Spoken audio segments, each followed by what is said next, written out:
when this trainee nurse, now saddled with £40,000 worth of debt, which is not being paid for by the government, who is living on minimum wage, is doing so much for society. I just fundamentally think something has shifted. And I think it's something that only issues of health can make you look at differently. Welcome to Priorities, the podcast about the things in life that really matter. I'm your host, journalist and coach Lily Silverton, and each week I'll be asking a new interviewee to open up about the things that are important and unimportant to them. What takes first place in their life, what they couldn't care less about, and what they'd like to work on a little bit more. Will you agree with their priorities? Will they make you reevaluate your own? Let's find out. My guest today is BAFTA-winning filmmaker and satirist Jolyon Rubinstein. Jolyon is known for his unique, thought-provoking, educational, but often also incredibly funny untangling of current topical affairs. Among the many brilliant shows and podcasts he has crafted is The Revolution Will Be Televised, a satirical look at politics which earned him and his co-creator and longtime collaborator Hayden Prowse that much-deserved BAFTA. More recently, Jolyon created hip-hop comedy show Hate the Playaz for ITV2 and Revolting for BBC2, which you will almost certainly remember, if not recognise, as the birthplace of the Real Housewives of ISIS, a short sketch that became a global news story. I've known Jolyon for years, and he's potentially one of my favourite people on social media, with his no-nonsense and yet compassionate approach to calling out social injustice and political wrongdoings. Jolyon. Hi. Hi. Thank you so much for agreeing to be on this podcast. I'm so excited to talk to you. It's an absolute pleasure. You know, I'm a big fan of yours, so I think it's really exciting you're doing this podcast series. Oh man, thank you. Likewise. So this is such a dependent question, I guess, on everything that's going on. How are you doing right now? Where's your well-being on a scale of 1 to 10? Oh, that's a difficult question. I'd say it was a solid 6.5. I mean, it's difficult because I'm dyslexic. I'm not ADHD, but I definitely have an overactive mind, and I have wildly oscillated in this period of time. I think it's extraordinary how different people's circumstances are. I mean, I know you've got, a toddler that you're dealing with. A lot of my friends are continuing to work, but in my industry, in the television industry, I was about to start recording the third series of a show that I created and I associate produced, and then everything was put on pause. And I am one of those people, one of those self-employed people who had basically been twiddling their thumbs, watching way too many box sets, arguing with their girlfriend, and not having enough to do, basically.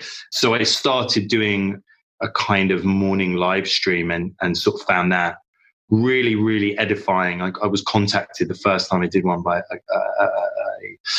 young single mother in Edinburgh who basically told me that she'd been suffering with acute anxiety and that these were really helping. And I started thinking, okay, well, it's not much. It's certainly not anything like this sort of social capital that's being generated by these extraordinary people who are volunteering for the NHS and at the front line, but it's something. And so that gave me a bit of structure, and I started doing that. And some days I wake up and I'm really excited to get online, to talk to people, to start doing it. And some days I wake up with a really overwhelming sense of dread and sense of futility, and things are very difficult to get going. I find it hard to get motivated and not to, even to get up and have a shower, So it's been a really powerful period of time. And I don't think it's particularly helped by the narrative that, in this period, you should be creating your magnus opus. It's literally the killer for all creators, to be told that. But yeah, I'm okay. I'm all right. How are you doing? Solid 6.5. Right this minute, I'm probably at about an 8. 8 or 9. I'm feeling really... Now I'm doing... right this minute, if I think about it, right now, I'm in 8 or 9. I'm excited to talk to you. The house seems pretty quiet, so I'm thankful for that. My toddler's sleeping, little things. So let's go on to your first priority. What's important in your life right now? Where are the areas of your life that you are focusing on, or that seem like you need to pay attention to, they're at the forefront of everything you're doing? What you've said to me is that it's your internal world. Talk to us a little bit about that. Right. Okay. So I guess, you can relate to this as someone who creates their own work. But the incredible luxury and also the sort of my Siri's talking to me, and the sort of the traumatic, sort of self-saboteur, which come sort of directly into conflict, is if you are a self-employed creative who generates concepts. So in my game, there are an awfully lot of different sort of roles, but basically you can break it down into people who are involved in production, the physical creation of a show, and people who come up with those shows, who have big ideas and who try to get them implemented. And in the last couple of years, I created a TV show for ITV2 called Hate the Playaz, with sort of Maya Jama and Jordan Stevens and Lady Leisha. And that was, that came from literally like writing on the back of a napkin on the way back from a comedy festival in Wales, where I was sitting next to the head of entertainment at ITV. And I started to talk to her about this idea I had of, I'd seen hip hop karaoke loads of times, and I was like, this should be a TV show. And when you sort of create stuff yourself, you have to regulate your own flow, and I'm talking about that in terms of an unarrestable and continuous sense of creative flow in this context, where you're able to embrace and bring to fruition what might be or seem to be just a crazy little idea that you have. And that's particularly difficult for dyslexics, I think, because you have to a lot of my people, a lot of the dyslexic people are very visual. I'm certainly no exception. And, you need to sort of translate that. And ultimately, that is only something that you can do. You can't, there is no app, there is no person who is able to sort of divine your idea from just your brain. You need to, get it out there. And then you need to hustle. And for me, one of the things that I've found extraordinary about what's taking place in the lockdown is that it's really kind of brought me back to my creative roots. It sort of brought me back to stuff that is very political, looking at what's going on with the government response to the pandemic. And the bigger ideas, the kind of professional ideas of what I was going to be getting on with, have just vanished because my motivation to do them has just disintegrated.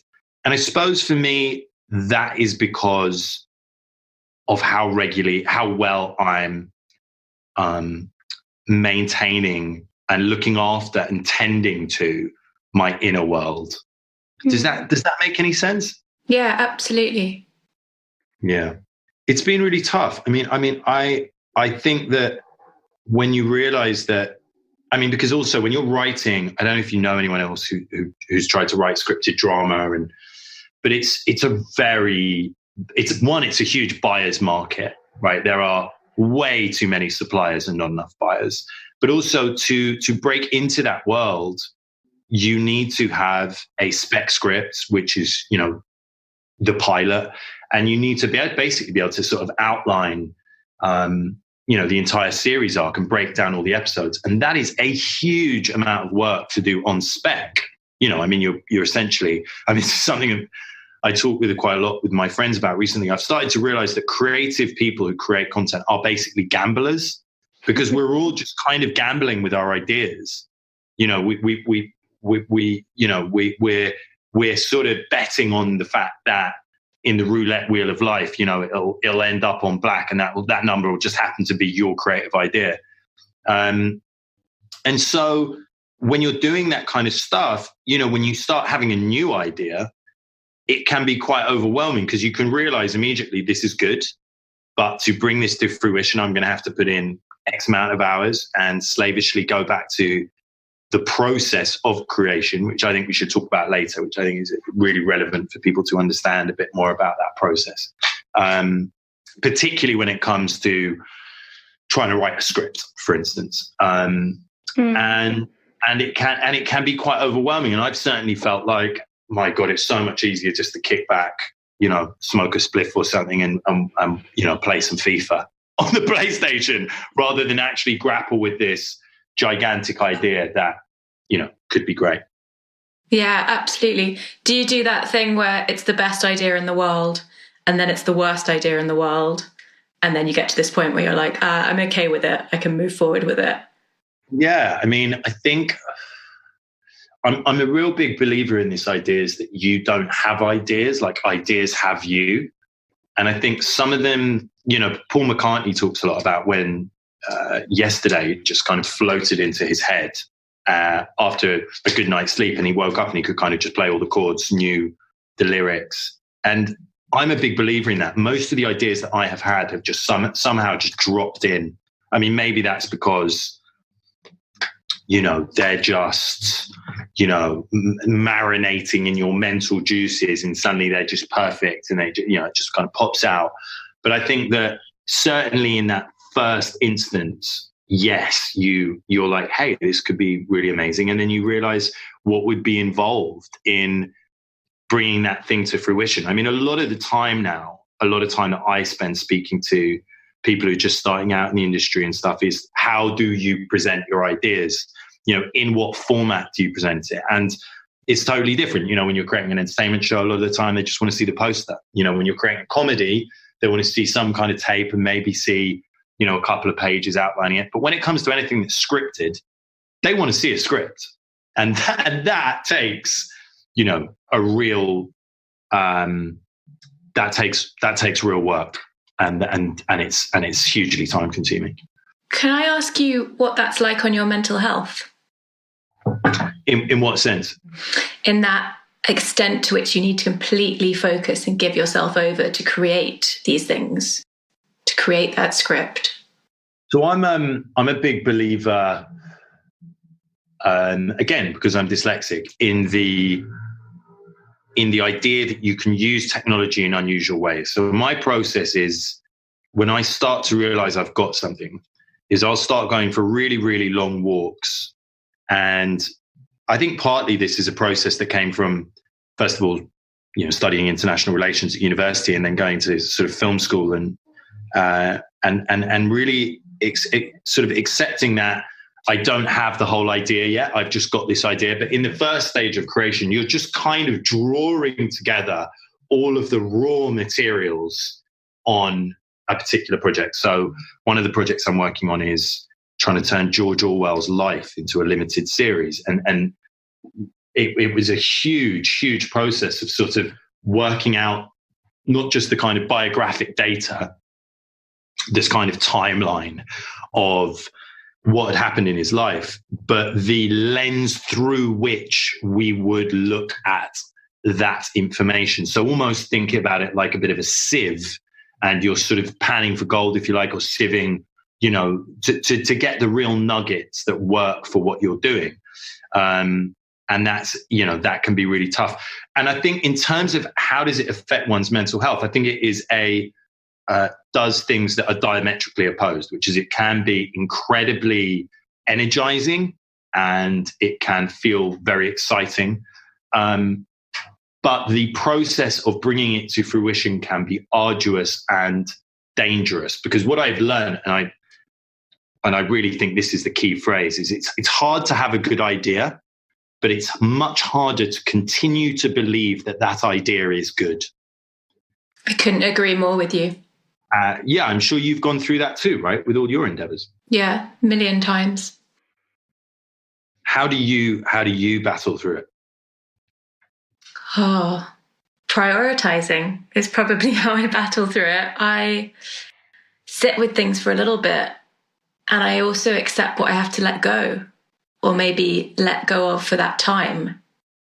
So let go of ideas that are draining me, that maybe aren't where I should be focusing my energy at that point in time, because that's always been a thing for me, that I get really excited about ideas, but then, get to that point of realizing just how much work they are, or get a couple of no's on them, because rejection is always big, right? How do you do with no's? I do all right. I mean, it hurts, doesn't it? Rejection hurts, but it's part of the game that we're in. If you exist in the worlds that we do, if you're a freelance journalist, and even the work that I do with meditation and coaching, you get rejections every day, multiple. So you got to get a little bit okay with it. This is something that, I'm experiencing a lot at the minute and it's very difficult with the scripted stuff, because when you start getting to the sort of higher echelons of, large scale production companies or broadcasters, it starts getting quite exciting. But the reality is that you're just waiting for another person to have a read. And that can become incredibly tough, because you're basically, you've already had kind of a bit of an okay, and then you're waiting for more and more people to try to go through your work and see whether it correlates to stuff that that they kind of want to do. And what I've found is that I kind of have a three-stage process. So if I get an email that's rejecting one of my ideas, my immediate thing is walls go up, and I go, it's fine. This is all part of the process, and this was to be expected. It's great that we're in touch anyway. Then the second part of the process is total internal collapse, where I won't admit it to anyone, but I'll have this excruciating feeling of what I could have done differently, how I could have done it differently, how I could have presented things differently. If only I'd done this, if only I'd done that. And then the third stage which kicks in is some sort of relatively grounded realism that comes with having done this before, which is, and I think the best example I can give is when we did our first ever show, after a good 6 or 7 months of putting together this proposition of creating like basically a prank sketch comedy show where we took on the powers that be and having the materials, we went to Hat Trick Productions, and we initially got a taster tape from Channel 4. And this is real like wish fulfillment here, the dream. I'd always wanted my own comedy show. And we shot a taster tape for Channel 4, and then we left it in the hands of the editors at the company, because we were like, hey, they must know how to do this stuff. And the edit that came back was just not in any way what we would have done. The rhythm of the cut was totally different. The jokes weren't landing, and it got turned down by Channel 4. And that was an excruciating feeling, because I knew that the only chance of the show finding any birth at all was with BBC Three. And at the time, there's a guy called Zy Bennett who was becoming the controller of the channel, and he wasn't even going to be installed for 3 months. So there was this huge waiting game. But somehow, internally, I knew, my navigation system knew that this was something good. And I think something that is fundamental to creatives and to basically people generating their own, definitely say this for entrepreneurs as well, is that you have to trust your gut. You have to be able to say, this feels right. And eventually, when we met this guy, I went through the entire process of, internal self-saboteur and this isn't going to work out or whatever. And it did. And I think once you've kind of got past the gatekeepers once, you can start seeing that you can do it again. But it's more and more difficult, I think. I don't know, do you find that as you get older, you feel almost more sensitive about your work? I mean, I certainly find that I do. Definitely. And I actually feel more sensitive since having a child as well, and taking a bit of time out. And, I'm only 35, about the same, aren't we? But, I'm 39, but we'll go with stick with that. I'm almost 36. But yeah, I mean, there are journalists now who are 23 who are at the papers, who are, with a byline and I do find that I'm more sensitive. And what you said about the sort of second process that you have where you internally collapse, I can completely relate to that one 100%. But then I also find that I do pick myself up a little bit quicker as well. Yeah. It is that thing which is so annoying when people say it to you, but is so true, which is that if they don't want you, they're not the right person for it. And you certainly experienced that with Channel 4. As you say, you went with your gut and it was the best possible outcome, even though at the time it feels shit. It's just so strange, isn't it? Because it sort of all comes back to these old sort of adages and truisms. Like, I actually realized Jimmy Mulville, who owns Hat Trick Productions, said to me once, and I realized this is actually a quote from Dr. Seuss, is the people that matter don't mind and the people that mind don't matter. And that is something that fundamentally on one's journey is so important to remember. And it gets harder to remember. So I think what has definitely taken place throughout lockdown is, more and more people expressing senses of helplessness, senses of inertia. And,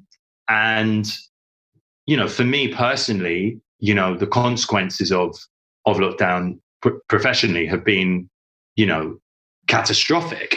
All the shows we were working on have stopped. Loads of people I know have had to make horrendous decisions about losing staff, furloughing staff, closing businesses. I'm sure you've had, similar experiences. But if you internally as well are self-sabotaging your own gut, then I think you're in real trouble, because you will never be able to follow your internal compass. And that is the only guide that we have, right? Completely. What do you notice when you don't prioritize your internal world, or when do you realize that you're not paying attention to that gut feeling or what's important inside? I just start slipping back into old patterns of behavior that no longer serve me. I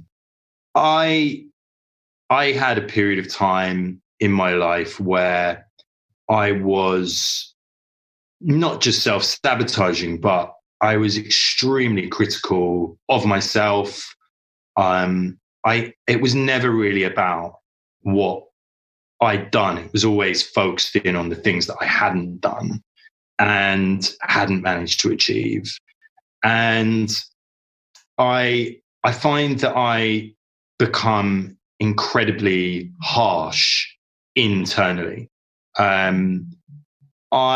am lucky enough to sort of have been introduced quite early on to,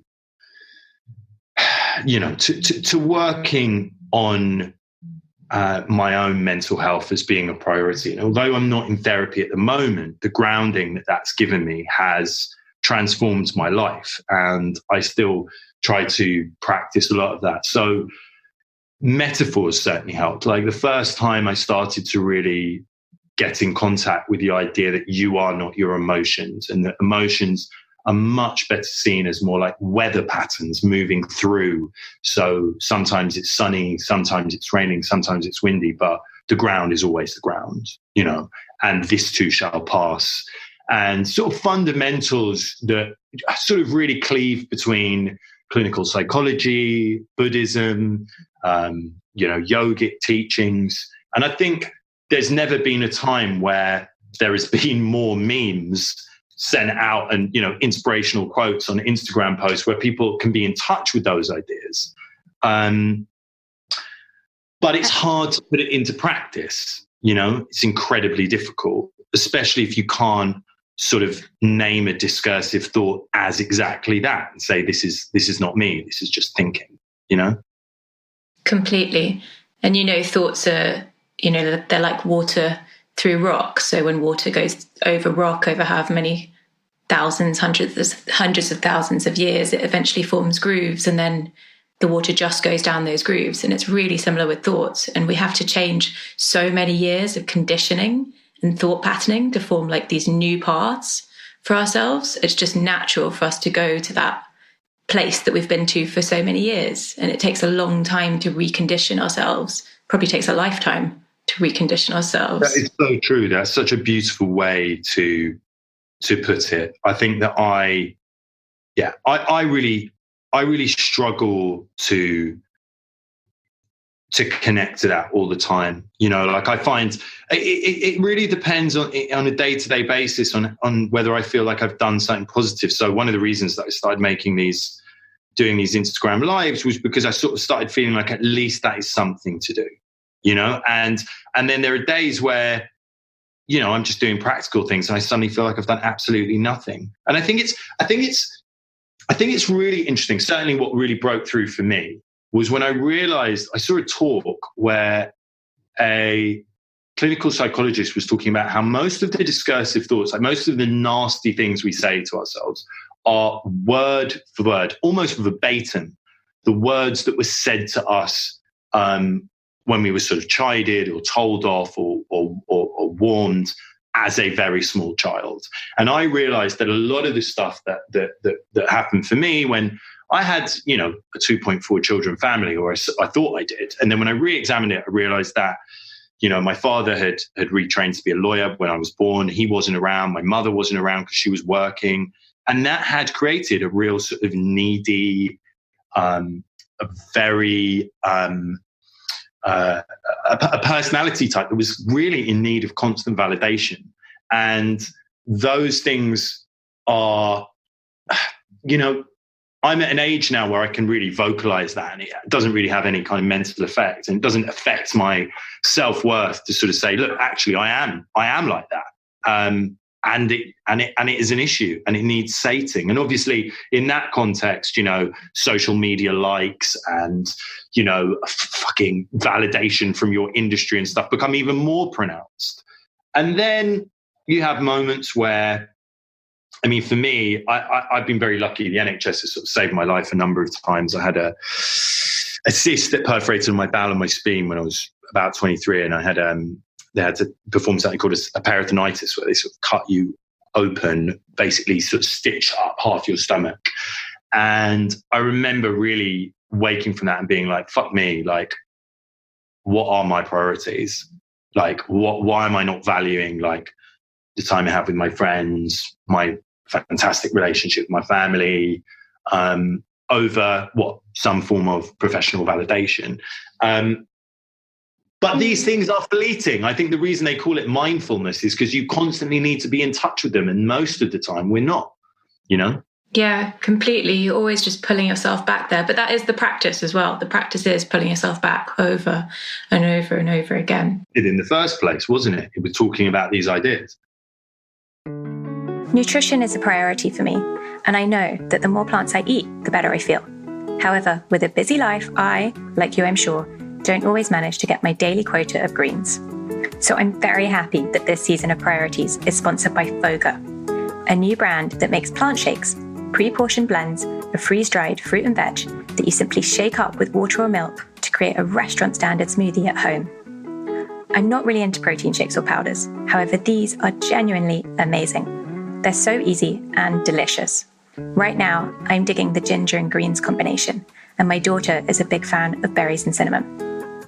They contain 0 extra sugars or chemicals. Through freeze drying, have all the nutrients locked in, and they're whole plant, meaning they have all the fiber of fresh fruit and veg. It's really the lazy person's dream. If you're looking to easily and affordably prioritize your nourishment, then I'd love to find out if you enjoy Foga as much as I do. They're offering £5 off your first box with the code PRIORITIES. Check them out on www.foga.co. That's FOGA. Thank you to Foga. I love sleep. Seriously, it's one of my biggest priorities, and I'm a different and much improved person when I get my full 8 hours. So I'm incredibly excited that this season of Priorities is sponsored by Sleep Siren, an independent lifestyle brand fueled by a passion for health, wellness, and great sleep. Sleep Siren brings together science, education, and luxurious products to offer meaningful support to busy people who could sleep a little or a lot better. As the mother of a toddler and having suffered from insomnia on and off my entire life, I know firsthand how helpful Sleep Siren can be at identifying and covering your sleep needs. Whether you're looking to read an expert article on the latest sleep science, treat yourself to some insanely soft silk pajamas, or simply find a luxurious eye mask, Sleep Siren have everything you need to sleep well tonight. If you would like to improve your sleep, I'd love for you to have the same experience as me with Sleep Siren. So they're offering 20% off with the code PRIORITY20. Check them out on www.sleepsiren.com. Thank you to Sleep Siren. We've covered it a bit. Your second priority that you gave me was professional. Life has never been more bizarre and uncertain, is what you wrote to me, which is obviously couldn't be more true. What you were saying earlier, does your sense of self depend on work? Yeah, I think to an extent, yeah. I think I'd be lying if I didn't sort of admit that. I think I've made in my mind at certain points in my life, I have made sacrifices in my personal life in order to focus on my professional life. And I've always been very, very sort of self-starting. I've been self-employed my whole life. I've never had a normal job. And for the main part, that served me quite well. But what's difficult now is that feeling of total uncertainty as to what my offering could possibly be now. So I think one of the things certainly I felt very proud, particularly after we won a BAFTA, to be able to say, I define myself as a satirist. I'm someone who satirizes current events. And it sort of made me feel like I knew my shape a bit more. I knew it's almost like a prism throughout which, or a prism you look through in terms of it informs your view of the world. And it also protects you from the world because, most people you speak to will say, look, I can't watch the news. It's too depressing. And for me, it was like, when I saw that stuff, I was like, okay, that's good material. I know what I want to say with this. And it sort of shielded me. So it meant I could stay informed, but it wasn't overwhelming for me. It just became the raw material of creativity. That's becoming harder and harder to do now because I just think, the realities of what we're facing are so unprecedented that it's very difficult for me to really sort of see professionally how those things can, essentially turn into money, and I think that like a lot of people, I'm going through a process of working out what really matters, working out why certain ideas that I've held on for a long time to, just as an example, like needing to live in London. I have to live in London to achieve what I want to do. That's suddenly gone out the window because if anything, this process has just proved that you can do anything remotely, that you can, apart from maybe stack some shelves, but particularly in our line of work, it is possible to do these things. Not ideal, but possible to do these things remotely.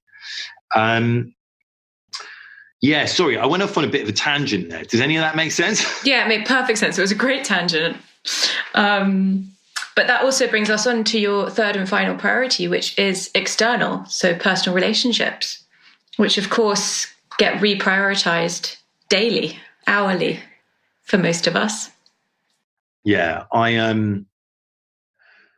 very early on, because my mum has type 2 diabetes, I realised she was going to have to isolate, and we tried to get ahead of the curve, and I was lucky enough somehow to get hold of a medical grade oxygen machine, which, because I was extremely worried about the fact that if triage happened, and she, she's a woman in her 70s, and, if you had young families who needed ventilators, she would be able to get them.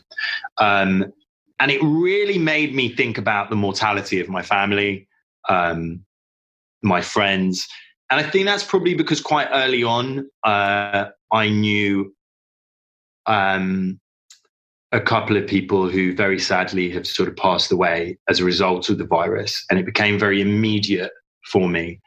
And I started really thinking about my friendships and the power that had come from them, and also past romantic relationships, actually, and trying to sort of honor them and reconnect with those people to say, how are you? Are you all right? And, you know, you and me are both huge advocates for, you know, speaking is a great form of therapy, you know, talking your thoughts, not letting discursive thoughts just sit upon you. And I realized that was really important to continue a dialogue with people and to reconnect with a lot of people who I hadn't spoken to in a long time. So yeah, I guess that is very, very important to me. And I think the amazing thing, like, someone will listen to this podcast that neither of us have ever met, that will completely relate to an awful lot of what we're saying. And that is simply through the process of your cognition realizing that this is powerful for you and it will be powerful for other people. And I think that connection with the external and it connecting with other people, the value of those people, is something I think is a bit of a silver lining to come out of all this. I think re-establishing the value chain so that people who really do courageous, wonderful things for other people get the recognition they deserve, both financially and socially, is for me a positive change from the seemingly endless stream of you don't look right, you don't eat right, you aren't pretty enough, you aren't thin enough, it certainly still is to an extent, but we were living within a very toxic culture that was massively damaging people's mental health. And I'm hoping that during this realignment, you know, hospice workers, care workers, delivery drivers, nurses on the front line, they seem to have a completely different standing in society than they did 6 weeks ago. Completely. I think that's the best way I've heard it put, re-establishing the chain value. That's lovely. Yeah, well, I think it's the value chain. I think value chain. It's that thing of like, oh, someone's been on Love Island and they've got a six-pack and they basically just spend their time taking photographs of themselves in their room with their baps out.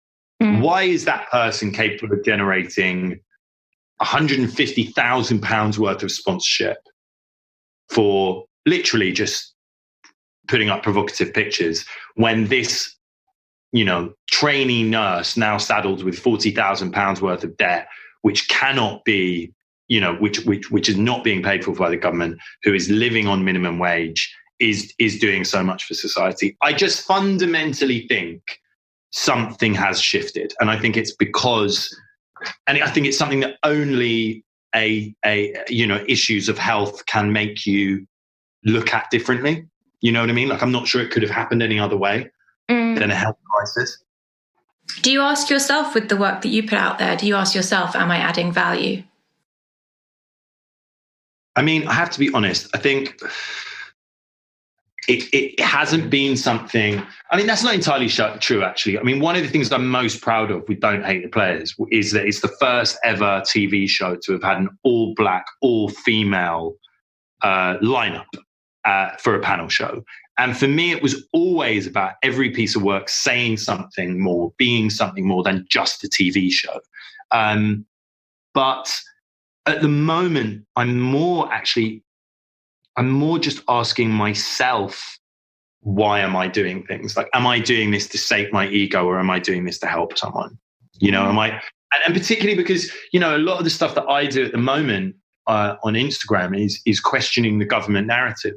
And I get a lot of people coming back with a lot of anger, you know, saying, look, this is not the time to be doing this. And you may be, you know, well-meaning, but we really need to get behind, you know, our workers and stuff. And then I have to say, okay, hang on a minute. Well, that's a totally fair enough point of view, but we live in a democracy. And, you know, as George Orwell said, you know, the first victim in a war is truth. And as far as I'm concerned, sort of speaking truth to power is the role of any writer, any broadcaster, you know, and anyone interested in social justice. And I think, so for the minute, I think it's like, I'm very lucky, very privileged, not just to be a white, you know, heterosexual male in a deeply, deeply divisive and unfair system, So very privileged to really be that person. But also I have a privileged reality of having a platform and of having, an education, which brought me, to work at the UN and, in New York, Noam Chomsky. And I've got an opportunity to make things entertaining and educational. That's what I should be doing, even if it's, sometimes deeply unpopular. I think you add value. I was surprised by your answer because I thought you'd say yes. But I liked your answer very much. But yeah, I really feel you add value both in your old work and in the stuff you're doing now. I love tuning in to watching you make cups of tea and have a really open and honest chat about everything that's going on. And when you are criticizing the government, which for me I do agree with, but you're also doing it from a very human perspective. When Boris Johnson was unwell, you were completely on the side of him getting well again and got a little bit of flack for that. So, you can't really win either way. No, I mean, I think this is really important, which is like, I have had enough of this tribalism. Like, ultimately, we need to go back to evidence-based reality, and I think for me, it is about, and listen, I am nowhere near the forefront of this. If you look at the stuff that, litters James O'Brien's mentions, James O'Brien is a LBC talk show host. It is horrific, some of the stuff that gets said to him for simply stating facts, because for a lot of people now, facts are not real. It all has to come from a specific point of view.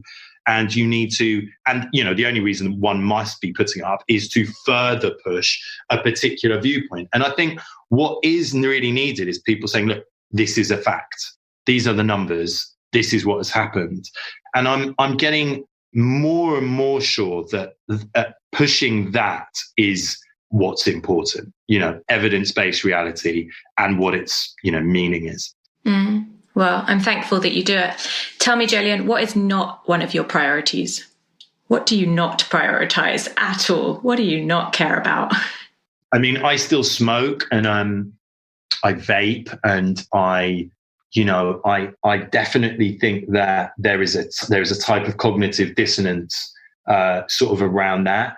And I think it's a bit like, I saw a lot of memes recently being like, you're not an alcoholic, it's just lockdown, where people having a glass of wine every night. It's like, these are extraordinary times we're going through. And I'm not sure, sometimes I wake up and I'm suddenly like, Jesus Christ, I'm not prioritizing my internal well-being.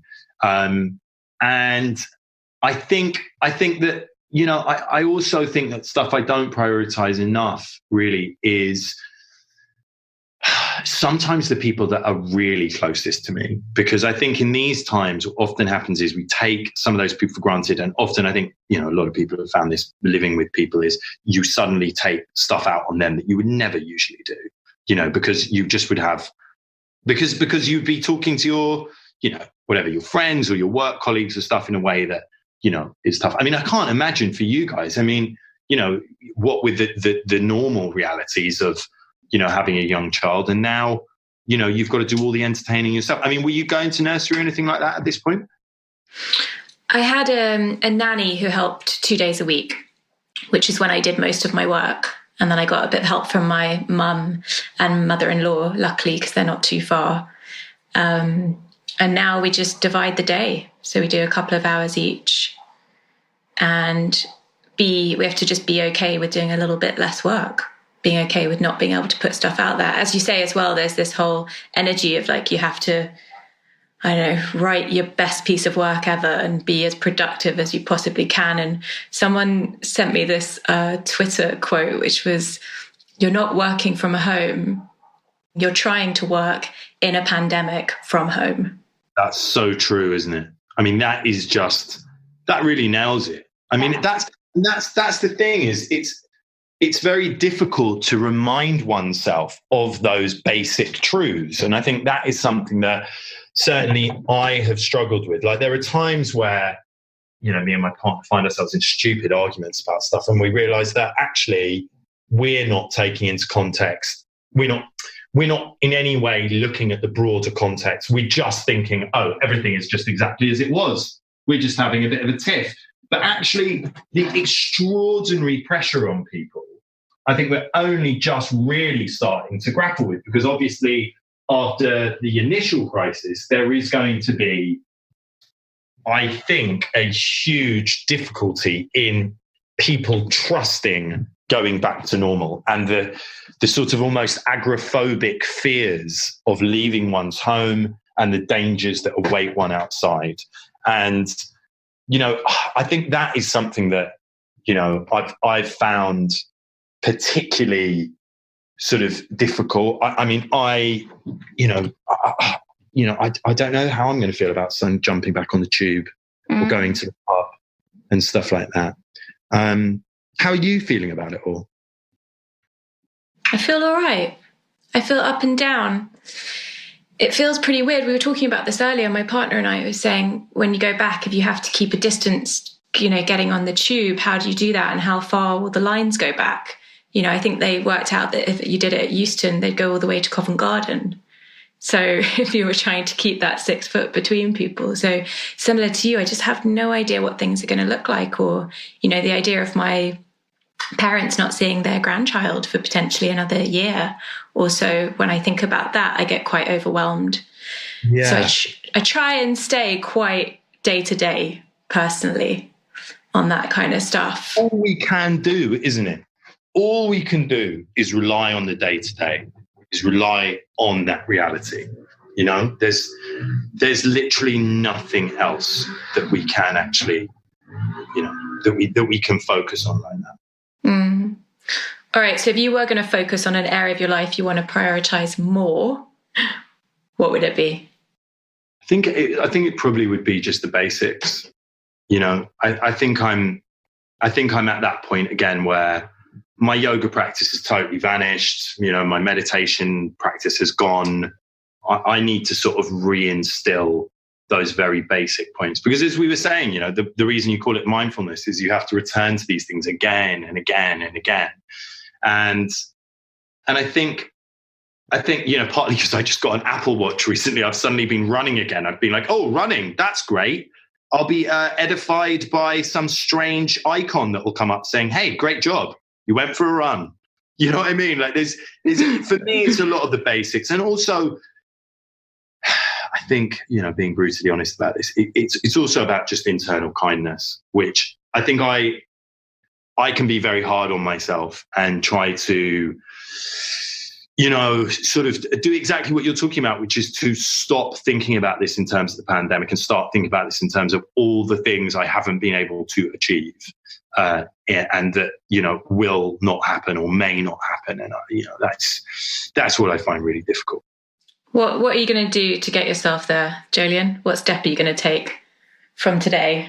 I think I really just am going to keep focusing in on the work.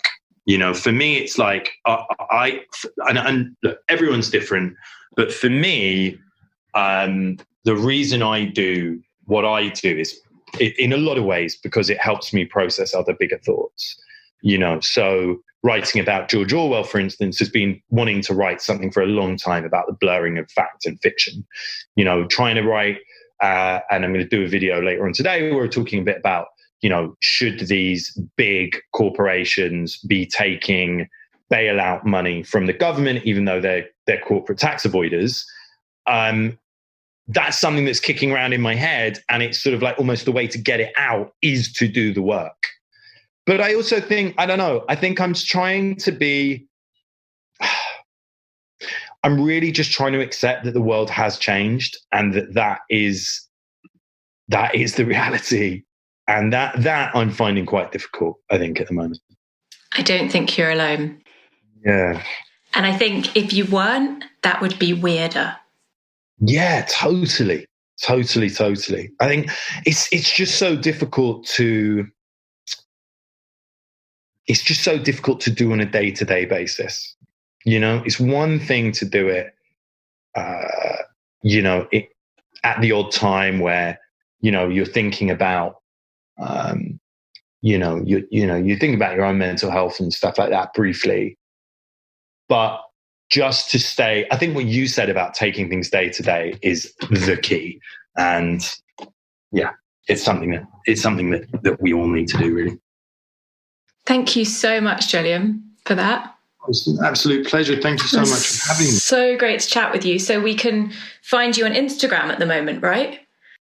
Yeah, so my handle, this was a mistake, it's classic dyslexia, right? So my name's Jolyon Rubinstein, but I thought, okay, I can write Jolyon Rubes as my handle.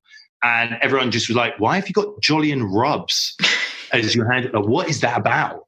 And I realized that, it's it definitely sounds weird, but yes, you can catch the, I'm going to keep trying to do this thing, I think, Guan Britain in the morning, and Sunday Papers Live, and really just more and more sort of live stuff. And hopefully some of the bigger ideas will start being more attainable as we grapple with this new normal. Brilliant. Well, I'll be there, and I'm sure some listeners will be too. Thank you so much, Jolyon. Yeah, you too, mate. It was lovely, genuinely lovely to speak to you. If you enjoyed this episode of Priorities, I'd really appreciate it if you could make it your priority today to hit subscribe and also rate and review, as this helps other people find it. Need a little incentive? Every month, I offer one free 60-minute online coaching session to a listener. All you have to do is hit subscribe, rate, review the podcast, and then email a screenshot of your review to prioritiespodcast@gmail.com. You'll then be added into the ballot for a free one-to-one coaching session with me, in which we will help align the priorities of your life. Thank you so much for listening, and take care.